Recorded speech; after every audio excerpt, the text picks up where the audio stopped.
ஓப்பனிங்ல அப்படா அந்த பொண்ணு நான் கிடையாதுல அப்படின்ற மாதிரி அந்த மட்ஸு அந்த பொண்ணு சொல்லிட்டு இருக்கா. வேலண்டைன்ஸ் டே அப்ப சாக்லேட் நான் கொடுத்தப்ப நீ வாங்கினேன் இல்லையா, ஆனா நீ மத்த யார்கிட்டயுமே வாங்கல, ஏன்னா நீ ஓடி பத்தி கொடுத்த அதனாலதான் நான் வாங்கினேன் அப்படின்ட்டப்ப நம்ம ஹீரோ சொல்றான். இருந்தாலும் அது எனக்கு ஒரு ஹோப் மாதிரி இருந்துச்சு. இது இப்ப சொல்லலாமா வேணாமான்னு தெரியல.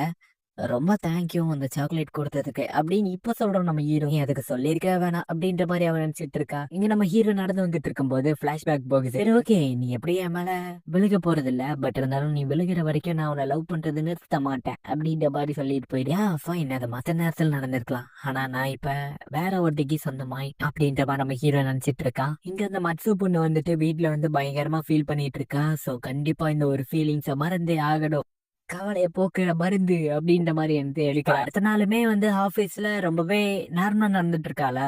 சோ நம்ம ஹீரோவும் வந்துட்டு ஹாப்பி ஆகிறான். பட் இருந்தாலும் அவளுக்கு தான் தெரியும் நம்ம ஹீரோ எப்படியா அது லவ்ல விழுக வைக்கணும் அப்படின்ற மாதிரி யோசிச்சுட்டு இருக்கா. கூட வேலை செய்யற பொண்ணும் ஏமா உன் உலகத்துல இருந்து நம்ம உலகத்துக்கு வேலை செய்வாமா அப்படின்ற மாதிரி சொல்லிட்டு இருக்கா. சோ நம்ம ஹீரோவோட ஃப்ரெண்டும் சோ ஸ்நாக்ஸ் சாப்பாடு எல்லாம் வாங்கிட்டு வந்திருக்கானாமா.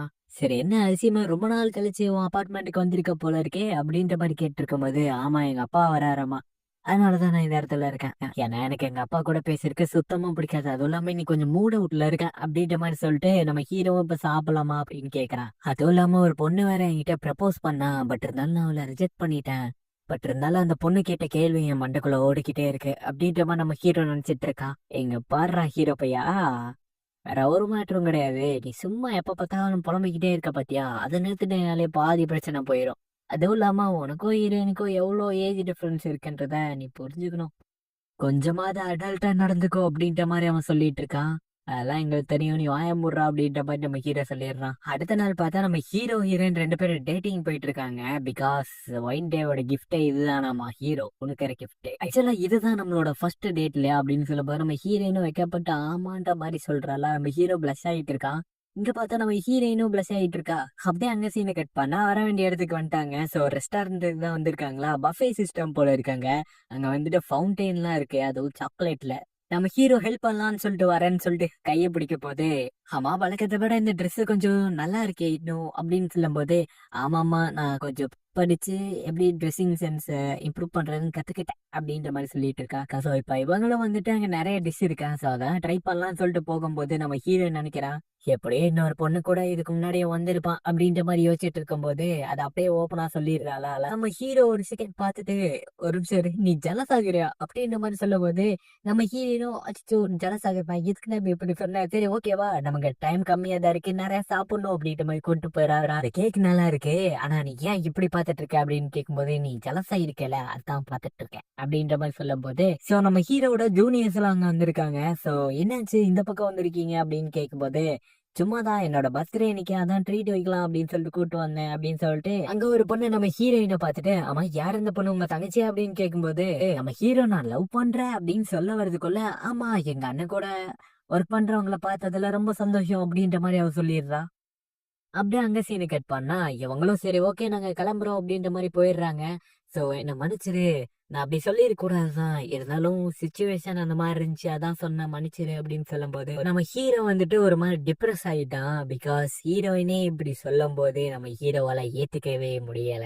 நம்ம ஹீரோ டிப்ரெஸ் ஆன உடனே, சரி ஓகே இந்த கேக் நல்லா இருக்கு இந்த சாப்பிடு அப்படின்னு சொல்லி ஊட்டி விடுறாளா. சோ நம்ம ஹீரோ சாப்பிட்டு நல்லா இருக்கு அப்படின்ற மாதிரி சொல்றான். ஃபைன், இச்சிகாவை நான் ரொம்பவே ஃபோர்ஸ் பண்ணி லவ் பண்ண வைக்கிறேன்னு நினைக்கிறேன். ஒருவேளை எங்களுக்குள்ள இருக்க ஏஜ் டிஃபரன்ஸ் தான் எங்களுக்கு இருக்க டிஸ்டன்ஸுக்கு காரணமா அப்படின்ற மாதிரி நம்ம ஹீரோ நினைக்கிறேன். கேட்டா பார்க்க சின்ன பொண்ணா இருக்கிறதுனால தானே ஹீரோட தங்கச்சியான்னு சொல்லி கேட்டிருப்பாங்க, அதனால தான் நம்ம ஹீரோ அப்படி யோசிக்கிறான்.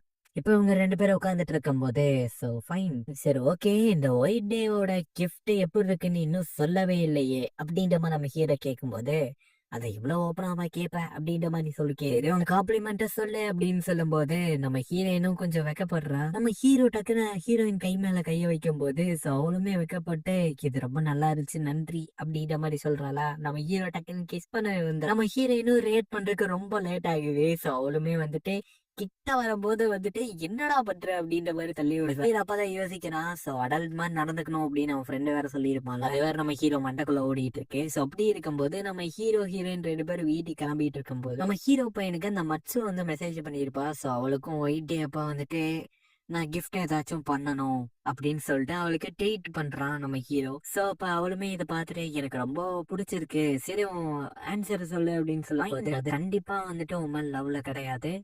தென் இருந்தாலும் எனக்கும் ஹீரோயினுக்கும் எவ்வளவு ஏஜ் டிஃபரன்ஸ் இருந்தாலும் சரி, ஸோ எத்தனை குறைகள் இருந்தாலும் சரி நாங்க சேர்றதுல அதை பத்தியெல்லாம் எனக்கு கொஞ்சம் கூட கவலை கிடையாது.